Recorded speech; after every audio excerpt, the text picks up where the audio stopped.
ሰላም ሰላም ውድ የቻናላችን ተከታታይ አድማጮቻችን እንደምን አላችሁ? ይህ አባን ስፖርት ቻናል ነው። የዩቲዩብ ቻናላችንን ሰብስክራይብ በማድረግ ትኩስ የሆኑ ስፖርታዊ መረጃዎችን ቤተሰብ በመሆን ያግኙ እያልን የደውል ምልክቱን በመንካት ስፖርታዊ መረጃዎችን በጊዜ እንዲደርሱ ያድርጉ። በተጨማሪም ላይክ በማድረግ ለሌሎች ተደራሽ እንዲሆን ማድረጋችሁን እንዳትረሱ። በ18ኛ ሳምንት የእንግሊዝ ፕሪሚየር ሊግ ጨዋታዎች ነገ ሲጀምር ማንቸስተር ዩናይትድ በኦልድ ትራፎርድ ኒውካስትል ጋር የሚያደርጉት ጨዋታ ይጠበቃል። በዘንድሮ ውድድር ዓመት ሁለቱም ቡድኖች ወጥ የሆነ አቋም እያሳዩ አይገኝም።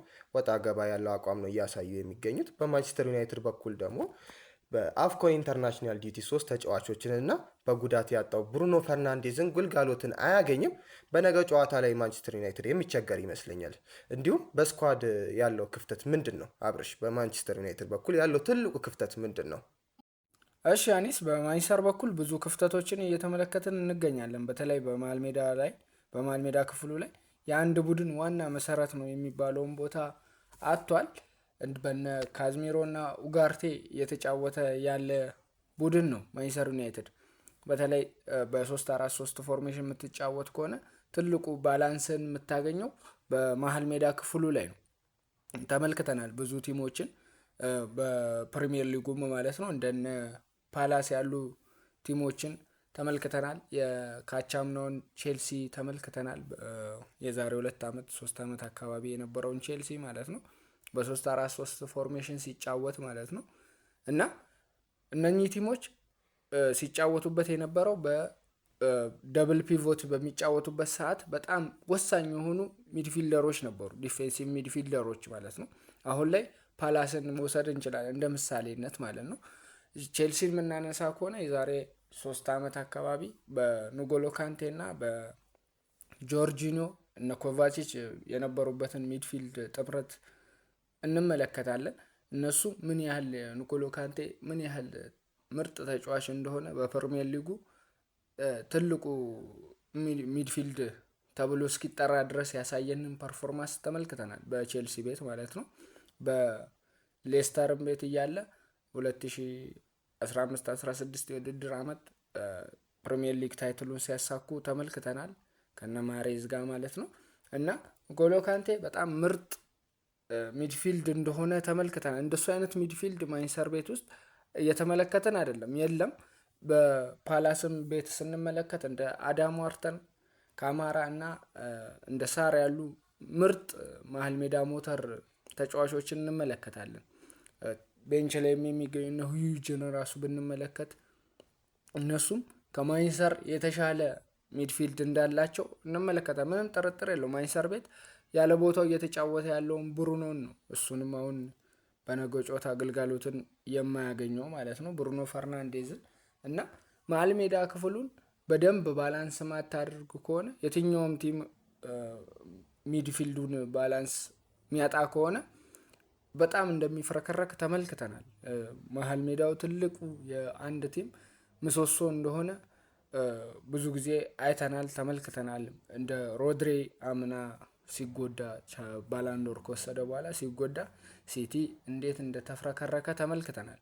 ማንቸስተር ሲቲ ባላንሱን እንዲያጣ ብዙ ነገሮችን ሉዝ እንዲያደርግ ያደረገው የሮድሪ ጉዳት ነው። በእርግጥ ሌላም ምክንያቶች አሉ። እንደ ዲብሮይና ያለ ምርጥ መሀል ሜዳ ክፍል እንደወጣ እሱም የመሀል ሜዳ ክፍል ነው። ነገር ግን ዲፌንሲቭ ሚድፊልደር ማታጠናክር ከሆነ በዛው ልክ ቲምህን ባላንስ ታጣል። እና ማንቸስተር ዩናይትድ ያንን ነው ሉዝ እያደረገ ያለው በጣም በትልቁ ማለት ነው። ካዝሚሮ ከእድሜው አንጻር ብዙ ነገር አጠብቅበትም። ምክንያቱም በእርግጥ ማንቸስተር ቤት ውስጥ ካሉት ውስጥ ምርጥ ዲፌንሲቭ ሚድፊልደር እንደ ኡጋርቴ የተሻለው እሱ ነው አሁን ላይ ካሉት ማለት ነው። እና ካሉት ዲፌንሲቭ ሚድፊልደሮች የተሻለው እሱ ነው። ነገር ግን እሱም ከፕሪሚየር ሊግ ላይ ካሉት ከዲፌንሲቭ ሚድፊልደሮች በጣም በእድሜው ትልቁና በጣም ትልቅ ነገር ማጠብቅበት ዲፌንሲቭ ሚድፊልደር ነው።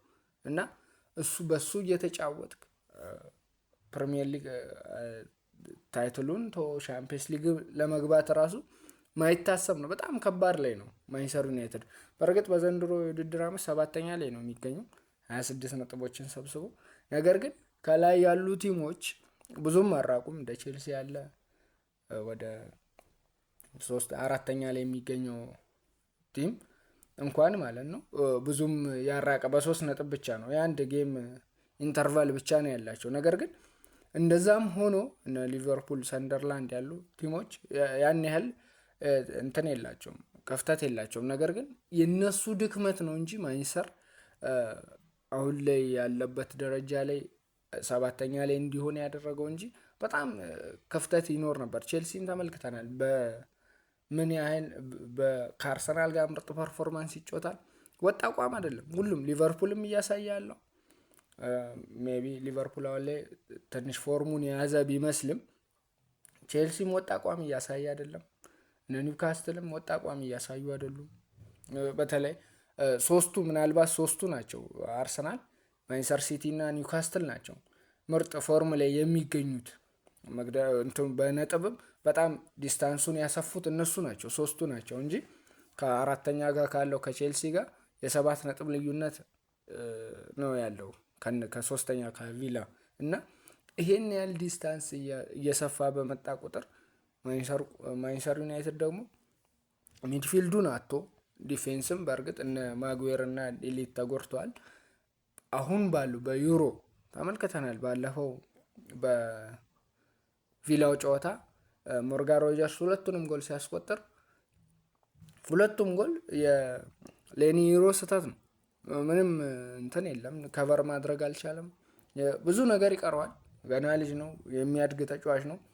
እንደ ሄቨን ያለ ተጫዋች ነው ያለው። ገና የአካዳሚ እንትን ነው። ዲፌንሱም በቃ ከወገብ በታች ማንችስተር በጣም ችግር ያለበት ማንችስተር ነው እየተመለከትን የምንገኘው። ከወገብ በላይ በጣም ምርጥ ፎርም ላይ ነው የሚገኙት። ከአምናው የተሻለውን ማንችስተር ዩናይትድ ተመልክተናል፣ ከወገብ በላይ ማለት ነው። 4 ሲያገባ 4 የሚገባበት ከሆነ ከባድ ነው። እንደ ሰር አሌክስ ፈርጉሰን ማንችስተር ቤት እያሉ ትልቅ እንትን አውርተው ነበር። ትልቅ ሰክሰስ ጌምን ማጥቃት ትልቁ የማግባት ኳሊቲ ቢሆንም ሰር አሌክስ ፈርጉሰን ጎል ማስቆጠር ጌሞችን ሊያሸንፍ ይችላል። ነገር ግን ታይትል ዊን ላታረግ ትችላለህ። ጎል ዲፌንስ ማድረግ ነው፣ ማጥቃት ሳይሆን ዲፌንስ ማድረግ ነው ቲምህን ቲም ያደረገው ቡድንህን በጣም ትልቅ ደረጃ ላይ ሊያደርስ የሚችለው እንደኔ ማለት ነው። ብዙ ሰውም የሚስማማበት ሀሳብ ነው። አይ ቲንክ ማንችስተር ዩናይትድ ሚድፊልዱን ባላንስ የሚያጣ ከሆነ በዚህ ላይ ደግሞ ብሩኖ ፈርናንዴስ ተጎድቶበት ትልቅ የማጥቃቱን አማራጭ ደግሞ በአንተ እንዳልከው ወደ አፍኮን ኢንተርናሽናል ዲዩቲ 3 ተጫዋቾችን ልኮ ምርጥ የሚባልበትን ፎርም ላይ አማድ ዲያሎን እና ብራያን ምቤሞ ከዚህ በፊትም አንስተናል። በጣም ምርጥ ሪሌሽን የነበራቸው በጣም የሁለቱ ጥምረት በጣም አሪፍ ደረጃ ላይ የደረሰ ባለበት ሰዓት ነው ማንችስተር ዩናይትድ እኚህን ተጫዋቾችን ግልጋሎት የሚያጣው። አሁን ከኒውካስትል ጋር ብቻ ሳይሆን ከወልቭስ ጋር ያጣል፣ ሌላ ከብራይተን ጋር በኤፍኤ ካፕ ያጣል፣ ከበርንሌ ጋር ያጣል። እነኚህን ሁሉ ጌሞችን የሚያጣ ከሆነ ከሊድስ ጋር ወደ 5 ጨዋታዎችን ማንችስተር የነዚህን ተጫዋች ግልጋሎት ማያገኘው ማለት ነው። በኢንተርናሽናል ዲዩቲ ምክንያት እና በጉዳት ምክንያት ብሩኖም ለ1 ወር ያህል ይቆያል ስለተባለ ማለት ነው። ምናልባትም ከዛ በላይም ሊሆን ይችላል። ግን በ1 ወር እንኳን ብንወስደው ማንችስተር ዩናይትድ አሁን ላይ ያለበት ቦክሲንግ ዴይ ነው። ቦክሲንግ ዴይ ስለሆነ በሳምንት 2-3 ጨዋታ ስለምታደርግ በዚህ ላይ ደግሞ ተደራራቢ ጨዋታ ይሆናል። ከዚህ በፊት እንደነበረው በሳምንት አንዴ ሳይሆን ተደራራቢ ጨዋታ ነው የሚሆንበት። ማንችስተር ዩናይትድ በጣም የነኚህን ተጫዋቾች ግልጋሎት አያገኝም። በጣም ብዙ ተጫዋቾች ተጎድተውበታል። በዛው ልክ ደግሞ 3 ተጫዋቾችን በኢንተርናሽናል ዲዩቲ ምክንያት አያገኝም። ይሄ ሁሉ ነገር ማንችስተር ዩናይትድን በጣም ወደኋላ የሚጎትተው ይመስለኛል። በተለይ በዚች በቦክሲንግ ዴይ በገና ጨዋታ ጊዜ ማለት ነው። እና እነኚህን ሁሉ የሚያጣ ከሆነ ማንችስተር ዩናይትድ በጣም ይቸገራል ብዬ አስባለሁ። በዚህ በጥር የዝውውር መስኮትም ሴሜኒዮንም ለማምጣት ሞክሮ ነበረ። ነገር ግን ከሲቲ ጋር እኮ ፉክክር ጠብቆት ቢሆንም ሲቲ በአሁኑ ሰዓት ያሸነፉ ይመስላል እና የሴሜኒዮ እዚህ ቲም ላይ ይጠቅማል ወይስ አይጠቅምም? በፊት አሁን ባለው ፎርም ላይ የሴሜኒዮ መምጣት ምናልባትም የሴሜኒዮ መምጣት ለማንቸስተር ዩናይትድ የዊንግ ተጫዋች የለውም። ማንቸስተር ዩናይትድ የዊንግ ተጫዋች እና ጋርናቾ ነበሩ፣ እነሱን ለቋል። ሳንቾ ነበረ፣ የለም። ራሽፎርድ መጫወት ይችላል ዊንግ ላይ፣ የለም እሱም። አንቶኒ ነበር፣ የለም። ሁሉም የዊንግ ተጫዋቾች የሉም ማንቸስተር ቤት ማለት ነው። አሁን የዊንግ ተጫዋቾች አድርጎ የሚጠቀማቸው እነ ሙቤሞ 10 ቁጥር ተጫዋች ናቸው። እነ ብሬንትፎርድ ቤት እያለ ተመልክቶናል፣ ምርጥ ፐርፎርም ሲያደርግ ማለት ነው።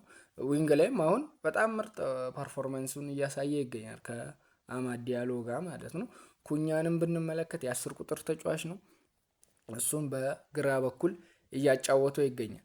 ነገር ግን የሴሜኒዮ መምጣት ምናልባት ለአታኪንጉ ላይ ነው የሚጨምርልን። ኤፈርት የሚያመጣው አታኪንጉ ላይ ነው እንጂ ዲፌንሱ ላይ ምንም አይነት ቫሊዩ አያመጣም።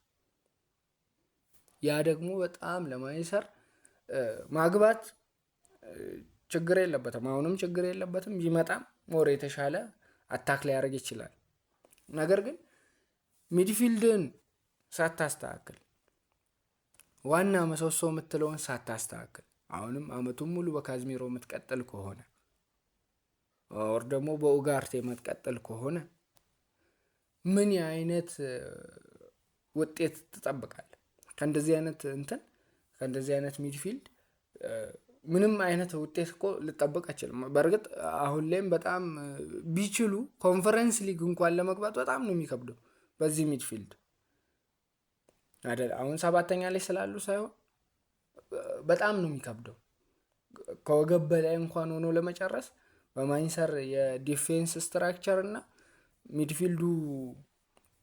በሚድፊልዱ ምክንያት ማንቸስተር ዩናይትድ በጣም ችግር ውስጥ የሚገባበት ጊዜ ነው። በተለይ አሁን የብሩኖን አለመኖር ደግሞ ሌላ ትልቅ የራስ መታት፣ አታኪንጉ ላይ ትልቅ ቫሊዩ የሚጨምር ተጫዋች ነው። እሱንም አተ ደግሞ ከባድ ነው ለማንቸስተር ይሄ ወራት፣ በተለይ ይሄ ቦክሲንግ ዳዩ በጣም ከባድ ነው የሚሆንበት ብሩኖ እስኪመለስ እና ከአፍሪካ ዋንጫ ጨዋታ ተጫዋቾቻቸው እስኪመለሱ ድረስ ለማንቸስተር በጣም ከባድ ደረጃ ላይ ነው። አዎ በእርግጥ ማንቸስተር ዩናይትድ በመሀል ሜዳ ላይ ያሉ ተጫዋቾች ላይ ሊቸገር ይችላል። ማይኖን አጥተዋል፣ ብሩኖን አጥተዋል። ያለው ደግሞ ካዝሚሮ እና ኡጋርቴ ናቸው ብዬ የማስበው እና በዚህ ጨዋታ በነገ ጨዋታ ላይ እንዴት አይነት ጨዋታ ሊጫወት ይችላል? እንዴት አድርጎ ነው የሚጫወተው? በእርግጥ ልክ ነህ አንተ እንዳልከው፣ ያው ይዞት የሚገባው ፎርሜሽን በደንብ የሚቸገር ይመስለኛል እንደኔ። ምክንያቱም ኡጋርቴን የመጠቀም ፍላጎት ካለው ካዝሚሮ እና ኡጋርቴ በተመሳሳይ ፖዚሽን ነው የሚጫወቱት። ምናልባትም ሁለቱም ዲስትሮየር ተጫዋቾች ናቸው። ቦል ኮንትሮል ማድረግ አይችሉም። እንደ ሮይኪንን ያለ ተጫዋች ያየ በ1993 እስከ 2005 ድረስ ሮይኪን ምን ያህል ቦል ኮንትሮል እንደሚያደርግ፣ ጌሙን ኮንትሮል እንዴት እንደሚያደርግ፣ እንደ ፖል ስኮልስ ያለ ምን አይነት እሱም ከ1993 እስከ 2013 ድረስ ለ20 ዓመታት ምን አይነት ተጫዋች እንደሆነ ተመልክተናል። በጣም የሚገርም ተጫዋች እንደሆነ ተመልክተናል። ይሄም ለ12 ዓመታት ያህል እንትን ሲል እንደ ጊግስ ያለ ተጫዋች ያየ ቡድን አሁን በነ ኡጋርቴ እና ካዝሚሮ ዲስትሮየር ብቻ በሆኑት ተጫዋቾች በምን አይነት መንገድ ጌሞቹን ኮንትሮል አድርጎ ይጫወታል ማለት በጣም ከባድ ነው። አሁን ላይ እንደ ዲስትሮየር ተጫዋች ነው ኡጋርቴ ደጋፊው ራሱ እንደ ኡጋርቴ ያለ ተጫዋች ከሚገባ ሌላ ከአካዳሚ ቢመጣ የሚሉበት ደረጃ ላይ ነው። በጣም የወረደ ለፕሪሚየር ሊጉ የማይመጥን ተጫዋች እስኪሆን ድረስ ነው አሁን እያሳየ ያለን ፐርፎርማንስ። ምናልባትም ጌሙን ኮንትሮል የሚያደርግ ተጫዋች የላቸውም በዚህኛው። ምክንያቱም ብሩኖ ቢያንስ ቢኖር በጣም ምርጥ መሀል ሜዳውን ባይሆንም ቢያንስ አታኪንጉ ላይ በጣም የተሻለውን እንመለከት ነበር። ምናልባትም በዚህኛው ጌም ላይ እነ ቶናሊ እነ ጉማሬሽ ያሉበትን ሚድፊልድ እነ ጆሊንተን በእርግጥ የኒውካስትል መሀል ሜዳ ላይ ቻርጅ የሚጫወቱ ተጫዋቾች ናቸው። ጉልበትም ስትሬንግዝም ኳሊቲያቸውም አሁን ካሉት ከዩናይትድ ሚድፊልደር በጣም የተሻለ ነው። ስለ ቦል ጌሙን ኮንትሮል ማድረግ የሚችሉ ናቸው። አሁን የምጠራቸው እነ ጉማሬሽም ጌሙን ኮንትሮል ማድረግ ይችላሉ። ተመልክተናል። በጎዶሎ እንኳን ወጥቶባቸው ከሊቨርፑል ጋር ምን አይነት ጌም አሳይተውን እንደነበር ተመልክተናል። 3-2 ያለ የተሸነፉበትን ጨዋታ ጎርደን በቀይ በወጣበት ጌም ማለት ነው። ምን አይነት ፐርፎርማንስ እንዳሳዩን ተመልክተናል በዛ ጌም እና ከቼልሲ ጋር ባለፈው 2-2 የተለያዩበትን ጨዋታ በጣም ቼልሲ ወደ ጌሙ እስኪመለስ ድረስ ፈርስት ሃፍ ከ2 በላይ ጎሎችን ማስቆጠር እስኪችሉ ድረስ በጣም ፕረስ አድርጎ መሀል ሜዳውን ጌሙን ኮንትሮል አድርጎ የተጫወቱበት መንገድ በደንብ ቼልሲን እንኳን ማለት ሞይሴስ ካይሴዶን የሚያክል ዲፌንሲቭ ሚድፊልደር የያዘውን ቲም ራሱ ምን ያህል ቻርጅ አድርጎ እንደ ሚድፊልዱን እና ጌሙን ኮንትሮል ማድረግ እንደሚችሉ ተመልክተናል። ማንቸስተር ቤት ግን በእንደዚህ አይነት ኳሊቲ ያለ ተጫዋች የለም። አሁን ጌሙን ኮንትሮል ማድረግ የሚችል ተጫዋች የለም ማንቸስተር ቤት። ቢያንስ በዚህ ረገድ ምናልባትም ማውንትን ወደ መሀል ስቦ ሊያጫውተው ይችላል። ቼልሲ ቤት መሀል ሜዳ ላይ መሀል ላይ እንደሚጫወት እናውቃለን። ሚድፊልድ ላይ እንደሚጫወት ስለምናል ምናልባትም ወደ መሀል ስቦት ሊያጫውተው ይችላል ተብሎ ይጠበቃል። ነገር ግን እንደዛም ቢሆን መሀል ሜዳውን መቆጣጠር የሚችል አይመስለኝም።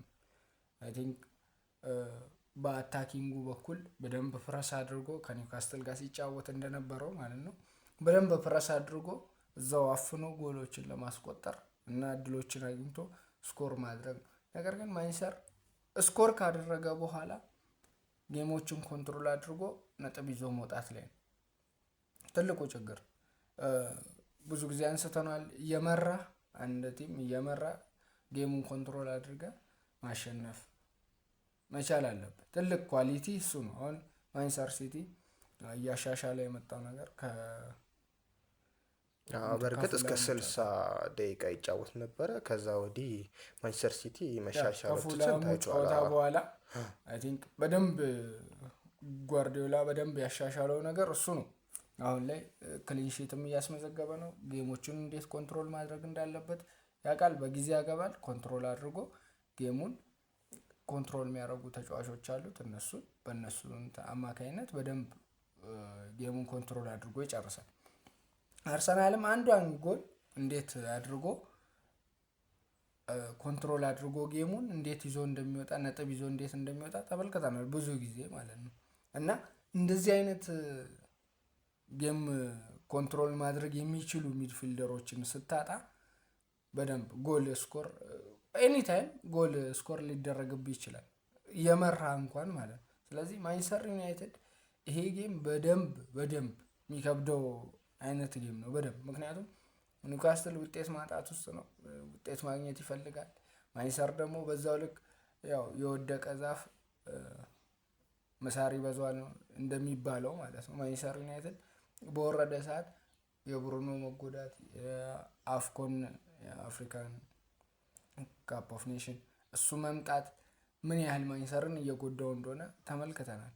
በዛ ላይ ጉዳትም በደንብ ወደ ታች የጎተተው ያለ ይመስላል። ይሄ ነገር ደግሞ በደንብ ለማንቸስተር ከባድ ሲዝን ይመስለኛል። አይ ቲንክ አሁኑ የሚጀምር ይመስለኛል የማንቸስተር ከፍተኛ ችግሩ ማለት ነው። እነኚህን የሚወጣ ከሆነ ምናልባትም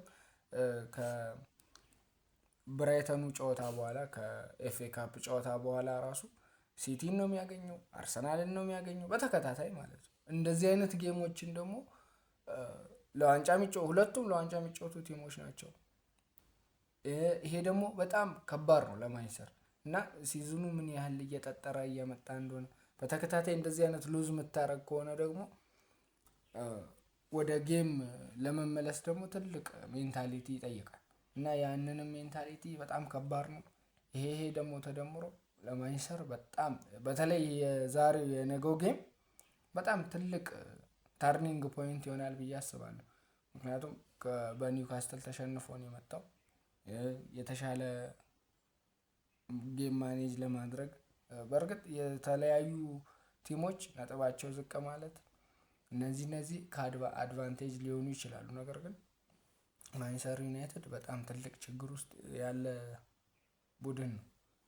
ኒውካስትልም የነገውን ጌም እኔም በእኔ በኩልም ጀስት ትልቅ ግምት የምሰጠው ለኒውካስትል ምክንያቱም ማንቸስተር ካለበት ፖዚሽን አንጻር ማለት ነው እና ኒውካስትል የነገውን ጌም ባያሸንፍ እንኳን ነጥብ የመውሰድ አቅም ይኖረዋል ብዬ አስባለሁ። ነገር ግን ጎሎችን ስኮር ለማድረግ የማንቸስተር ዲፌንስም ሚድፊልድም ከፍት ነው። በቃ መጠቀም የሚቻል ከሆነ በጣም 4 ጎልም ያስተናገር ቲም 4 አግብተህ ዲፌንስ አድርገ 3-4 እንኳን ማሸነፍ ማይችል ከሆነ ከባድ ነው 4 አቻ የምትወጣ እና ይሄ ደግሞ ማንቸስተርን በደንብ ወደ ታች እያመጣው ያለ ይመስላል እና የነገውም ጌም ትልቅ ግምት ይሰጠዋል ለማንቸስተር። ትልቅ የውድቀቱም ወር ደግሞ የስኬቱም ትልቅ የከፍታውንም ለማምጣት ማለት የሚያሸንፍ ከሆነ ከአራተኛ ጋር ካለው የነጥብ ልዩነት በደንብ ስለሚያጠብ ማለት ነው። ቲሞቹም ትልቅ ፐርፎርማንስ እያሳዩ ስላልሆነ ማለት ነው እንደ ማንቸስተር ሁሉ ወጣ ገባ እያሉ ስለሆነ ማለት ነው እና የነገው ጌም ይወስነዋል ብዬ አስባለሁ። እስከ ፕሮግራማችን ፍጻሜ ድረስ አብረናችሁ የቆየ ነው እኔ አኒስ አህመድ እና አብርሃም ዳንኤል ነበር። አብራችሁን ስለነበራችሁ ከልብ እናመሰግናለን። ሰብስክራይብ ያላደረጋችሁ ሰብስክራይብ አድርጉ። ሰብስክራይብ ያደረጋችሁ ደግሞ ተጨማሪ መረጃ እንዲደርሳችሁ የደውሉን ምልክቱን ተጫኑ። የዛሬ ፕሮግራማችን ይህን ይመስላል። መልካም ቀን ይሁንላችሁ።